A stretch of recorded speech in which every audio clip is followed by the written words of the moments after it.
Welcome to this tutorial on how to enable penny stocks in your Fidelity account. Penny stocks are typically identified as shares that trade for $5 or less and can be an opportunity for investors looking to speculate on small companies. It is essential to ensure that your account settings allow you to trade these stocks, so let's go through the steps to enable this feature. First, log into your Fidelity account. Once you are signed in, navigate to the trading section of the website. From here, you will want to look for an option that mentions account settings or trading preferences. This area allows you to modify how you trade and what types of securities you are permitted to purchase.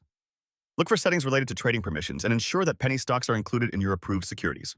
If penny stocks are not enabled by default, you may need to adjust your account type or request approval specifically for trading in these types of stocks. Typically, Fidelity may require you to demonstrate a certain level of investment knowledge or experience before granting access to penny stocks. Review any guidelines provided and complete any necessary forms or assessments.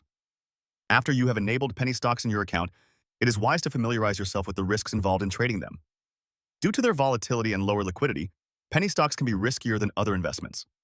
Always conduct thorough research and consider starting with a small investment as you gain experience in trading these stocks. Thank you for watching and good luck with your trading.